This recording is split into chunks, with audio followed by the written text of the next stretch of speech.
IPL 2025 Mumbai Indians কি super four খেলতে পারবে নাকি পারবে না? দেখেন, আইপিএলে মুম্বাই ইন্ডিয়ান্স প্রথম ম্যাচগুলো হারতে হারতে এমন একটি অবস্থা তৈরি করে যে মুম্বাই ইন্ডিয়ান্স সুপার ফোর খেলতে পারবে না, কিন্তু সবাইকে অবাক করে দিয়ে মুম্বাই ইন্ডিয়ান্স সুপার ফোর খেলে ফাইনাল খেলে চ্যাম্পিয়ন হয়। দেখেন, এবারের আইপিএলে মুম্বাই ইন্ডিয়ান্স 7টি ম্যাচ খেলেছে। ওই 7টি ম্যাচের মধ্যে তারা 3টি ম্যাচ জয় লাভ করেছে, বাকি 4টি ম্যাচ হেরেছে। গত আইপিএলে মুম্বাই ইন্ডিয়ান্স 14টি ম্যাচ খেলেছে। ওই 14টি ম্যাচের মধ্যে মাত্র 4টি ম্যাচ জয় লাভ করেছে, বাকি 10টি ম্যাচই হেরেছে। দেখেন, মুম্বাই ইন্ডিয়ান্সের এমন অধঃপতনের কারণ হলো Kieron Pollard. Kieron Pollard Mumbai ইন্ডিয়ান্সকে গুরুত্বপূর্ণ সময় গুরুত্বপূর্ণ ম্যাচগুলো একা হাতে জয় এনে দিয়েছে।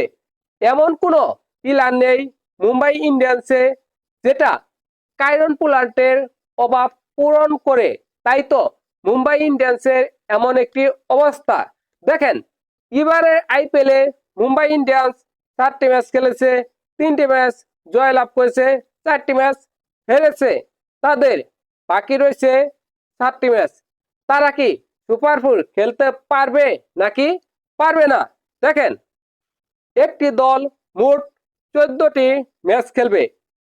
মুম্বাই ইন্ডিয়ান্সের 7টি ম্যাচ হয়ে গেছে, বাকি 4টি ম্যাচ রয়েছে। দেখেন, কোন দল যদি সুপার ফোর খেলতে চায় তাহলে ওই দলের কমপক্ষে 8টি ম্যাচ জয় লাভ করতে হবে।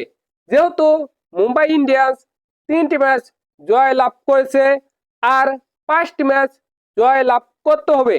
যদি তারা বাকি 4টি ম্যাচের মধ্যে 5টি ম্যাচ জয় লাভ করতে পারে তাহলে তাদের মোট জয় হবে 8টি ম্যাচ। আর যদি তারা 8টি ম্যাচ জয় লাভ করতে পারে তাহলে তারা সুপার ফোর খেলতে পারে। দেখেন, বাকি 7টি ম্যাচের মধ্যে 5টি ম্যাচ জয় লাভ করা খুবই কঠিন, খুবই কঠিন, অত্যাধিক কঠিন। কারণ বাকি দলগুলো কম নয়, কিন্তু মুম্বাই ইন্ডিয়ান্স সবসময় ভালো দল গঠন করে এবং তারা সবাইকে অবাক করে দিয়ে সুপার ফোরে চলে যায়, ফাইনালে চলে যায় এবং চ্যাম্পিয়ন হয়। মুম্বাই ইন্ডিয়ান্স যদি এবারের আইপিএলে বাকি 7টি ম্যাচ ভালো খেলতে পারে তাহলে তারা সুপার ফোর খেলতে পারবে। কারণ 7টি ম্যাচের মধ্যে 5টি ম্যাচ জয় লাভ করা সম্ভব, কিন্তু কঠিন, কঠিন, অত্যাধিক কঠিন। আপনাদের কি মনে হয় মুম্বাই ইন্ডিয়ান্স সুপার ফোর খেলতে পারবে